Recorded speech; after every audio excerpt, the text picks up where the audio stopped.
Oggi parliamo dei tre luoghi più inquietanti della città degli angeli.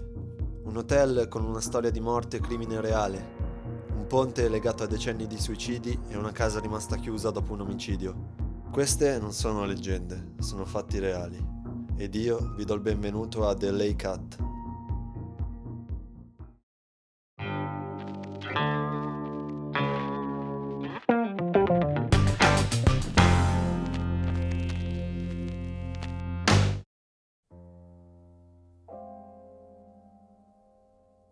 Capitolo 1. Il Cecil Hotel.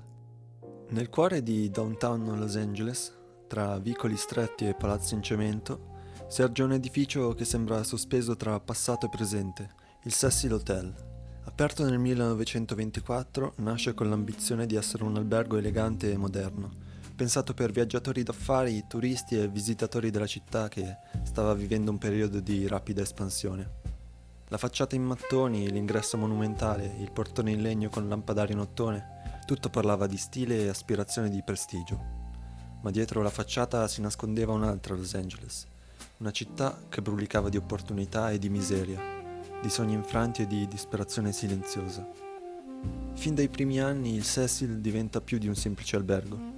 Diventa un rifugio per persone sole, artisti caduti, individui coinvolti nella piccola criminalità o nella rete dell'eroina e della prostituzione. La sua posizione strategica, a pochi passi da Skid Row, uno dei quartieri peggiori di Los Angeles già allora. Questo lo rende accessibile ma anche vulnerabile. La città attorno prospera, ma dentro il Cecil molti vivono al limite della sopravvivenza. Dagli anni 30 cominceranno a verificarsi i fatti per cui è tristemente noto l'hotel e che ora andremo a vedere insieme. Il primo suicidio registrato risale agli anni 30, precisamente nel 1931. Un ospite di nome Norton viene trovato morto nella sua stanza dopo aver ingerito capsule letali. È l'inizio di una lunga sequenza di tragedie documentate. Alcuni casi sono estremamente cruenti. Nel 1934 il sorgente dell'esercito Louis Borden si suicida tagliandosi la gola con un rasoio nella sua stanza. Nel 1937 Grace Magro cade dal nono piano. Sul marciapiede viene ritrovata con i cavi di un telefono avvolti attorno al corpo. Un dettaglio inquietante che lascia perplessi gli investigatori ma che viene archiviato come suicidio. Altri ospiti si gettano dalle finestre dei piani superiori o si sparano nelle camere, creando un alone di tragedia che porterà i residenti a soprannominare l'albergo The Suicide. Negli anni 50 la sequenza di morti non diminuisce. Nel 1954 Ellen Gurney, di 55 anni, si lancia da una finestra del settimo piano e il suo corpo finisce all'entrata dell'hotel. Le cronache dei giornali iniziano a riportare queste vicende con un misto di morbosa attenzione e senso di impotenza. Il Cecil non è solo un albergo, ma un microcosmo dei lati più oscuri della città. Non sono solo suicidi a segnare la storia del Cecil.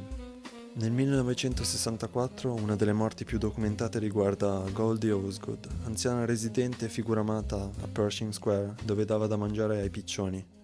Goldie viene ritrovata nella sua stanza con evidenti segni di violenza, accoltellata, picchiata e strangolata. Accanto a lei il suo cappellino dei Dodgers e un sacchetto di semi per i piccioni che amava nutrire.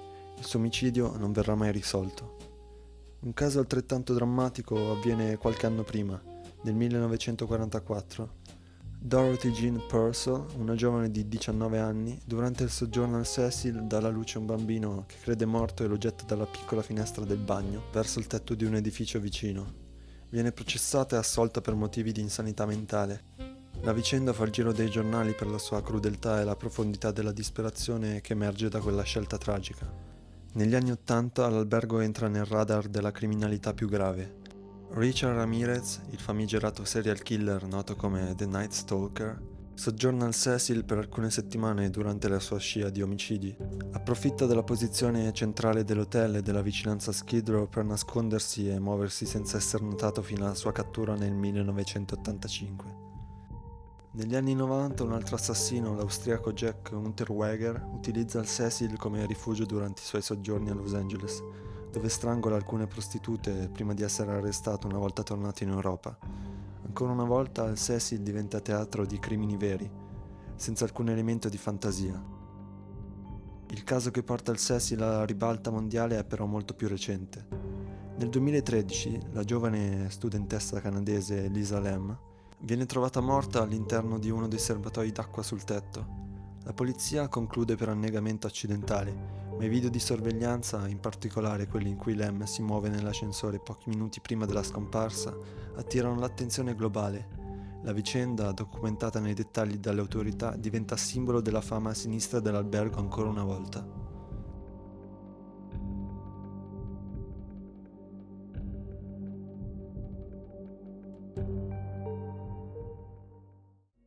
Negli anni recenti il Cecil Hotel ha cercato di cancellare la sua reputazione. Per questo motivo è stato rinominato Stay on Main, una strategia di rebranding per attrarre nuovi ospiti e studenti, ma il nome Cecil non è mai scomparso dalla cultura pop, anzi, è diventato ancora più famoso grazie a documentari Netflix e serie TV. Un tentativo di cambiare identità fallito, perché la storia era troppo forte per essere dimenticata. Capitolo 2. Colorado Street Bridge, il Suicide Bridge.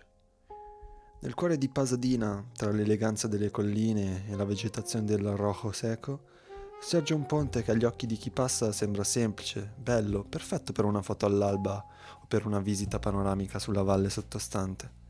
Il Colorado Street Bridge viene costruito nel 1913 come un capolavoro di ingegneria. Imponenti archi di cemento armato si allungano per oltre 450 metri, collegando due sponde e aprendo la città a nuove possibilità di crescita e traffico. All'epoca è considerato uno degli esempi più alti e ambiziosi di ponte in cemento del mondo. Ma se da fuori sembra un simbolo di progresso e connessione, la sua storia racconta anche qualcosa di molto più doloroso, silenzioso e profondo. Nel giro di pochi anni dalla sua apertura il ponte comincia ad attirare un tipo di attenzione diversa. Nel 1919 viene registrato il primo suicidio, un evento isolato ma significativo, che segna l'inizio di una lunga catena di tragedie. Con il passare del tempo, soprattutto durante la Grande Depressione degli anni 30, il Colorado Street Bridge inizia a guadagnarsi un soprannome che colpisce per la sua semplicità e crudeltà: Suicide Bridge, proprio come il Cecil Hotel. La depressione economica flagella la California e gli Stati Uniti interi. Disoccupazione, povertà, disperazione si diffondono rapidamente. Per molte persone la vallata sotto agli archi del ponte diventa più di un semplice luogo di passaggio. Diventa un punto di non ritorno. I quotidiani dell'epoca e i registri di polizia mostrano che decine di persone, soprattutto tra i primi anni 30 e la metà del decennio, si tolgono la vita gettandosi nel profondo letto del Rojo Seco, circa 45 metri sotto. La statistica di quei decenni è spaventosa. In un solo anno 79 persone si suicidano saltando dal ponte, al punto che la città spende decine di migliaia di dollari l'anno per avere agenti di polizia di guardia, nella speranza di fermare chi si avvicina per quell'ultimo passo. Tra queste storie ce n'è una che cattura in modo straziante l'intera tragedia umana legata al ponte.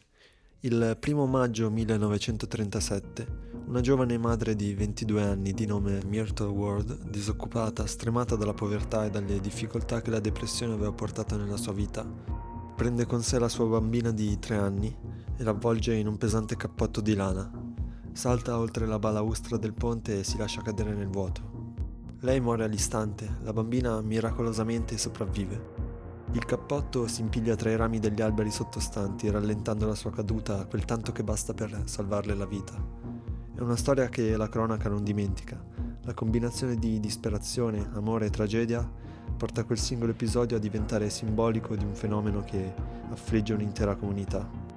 Col passare dei decenni il ponte non perde questa triste reputazione. Le statistiche ufficiali cittadine parlano di oltre 150 suicidi registrati dal 1919 a oggi, un numero che include sia gli anni della depressione sia gli anni più recenti. La tragica storia del Colorado Bridge non è una curiosità macabra, è la storia documentata di come un luogo pubblico possa diventare in certi periodi una scena dolorosa per centinaia di persone in difficoltà.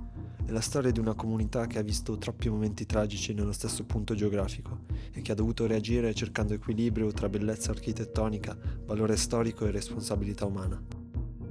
Oggi, mentre le auto lo attraversano e i turisti lo ammirano per le sue curve e i suoi archi classici, il ponte porta con sé un bagaglio di memoria molto più pesante di quanto appaia.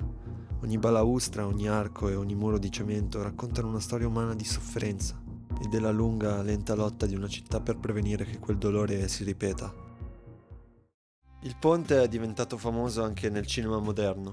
Alcune scene del film La La Land sono state girate proprio a Pasadena e nei dintorni del ponte, sfruttando la sua architettura classica per rappresentare una Los Angeles sospesa tra nostalgia e modernità. È un dettaglio curioso perché il film è una lettera d'amore ai sogni hollywoodiani, mentre lo stesso ponte nella realtà è stato per decenni un simbolo di disperazione e suicidi. Un luogo che nel cinema rappresenta il romanticismo, ma nella storia reale rappresenta il lato più fragile della città. Capitolo 3. La Los Feliz Murder House. A Los Feliz le case sono costruite per osservare la città dall'alto, protette dalla distanza e dalla vegetazione. È un quartiere che trasmette controllo, stabilità, ordine. Qui le tragedie sembrano sempre appartenere a qualcun altro. Al 2475 di Grandower Place, però quell'illusione si spezza per sempre. La sera del 6 dicembre 1959, all'interno di quella casa, il dottor Harold Parelson prende una decisione che distrugge la sua famiglia in pochi minuti. Parelson è un medico, un accademico, un uomo apparentemente rispettabile. Vive con la moglie Lillian e la figlia adolescente Judy e altri 2 figli piccoli. Nulla all'esterno lascia presagire ciò che sta per accadere. Nel cuore della notte, Parelson entra nella camera da letto della moglie. Lillian sta dormendo. Lui impugna un martello e la colpisce ripetutamente alla testa. L'aggressione è violenta, immediata, senza esitazioni. Lillian muore nel letto matrimoniale senza avere il tempo di difendersi. Subito dopo, Parelson si dirige verso la stanza della figlia. Judy si sveglia mentre il padre la colpisce. Urla, si difende come può. I colpi la feriscono gravemente, ma non la uccidono. In qualche modo riesce a sopravvivere all'attacco. Sarà l'unica insieme ai 2 suoi fratellini più piccoli a sopravvivere. Intanto Parelson lascia la stanza, scende al piano terra e beve dell'acido muriatico. Si accascia sul pavimento del soggiorno e muore poco dopo. Non tenta di fuggire, non lascia biglietti e non chiama aiuto. Quando la polizia arriva, la casa è immersa in un silenzio irreale. La scena che gli investigatori trovano è ordinata, quasi disturbante nella sua calma. Il corpo di Lillian è ancora nel letto, Harold è sul pavimento e Judy è gravemente ferita. Viene trasportata d'urgenza in ospedale. Le indagini iniziano subito ma si arenano rapidamente. Non emerge un movente chiaro.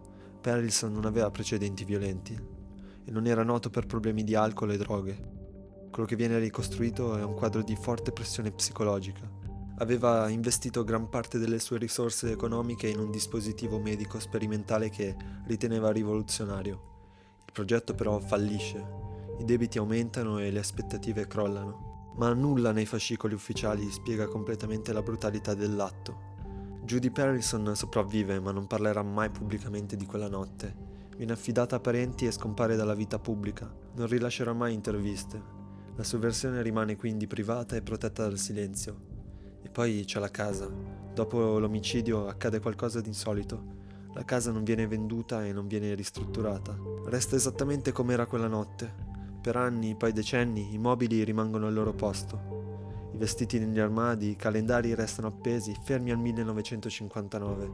Le riviste restano sui tavolini. È come se quella casa fosse rimasta bloccata nel tempo a quella notte. Ovviamente la casa negli anni è diventata un luogo oscuro famoso in tutta la città, con gente che di notte si intrufolava nel giardino e cercava di entrare. Per fortuna o per sfortuna di chi è appassionato di true crime, la casa è stata venduta nel 2016 e ristrutturata. Oggi nella casa ci abita una famiglia. E la mia domanda per voi è: vi sareste mai trasferiti in quella casa sapendo cosa è successo la notte del 1959?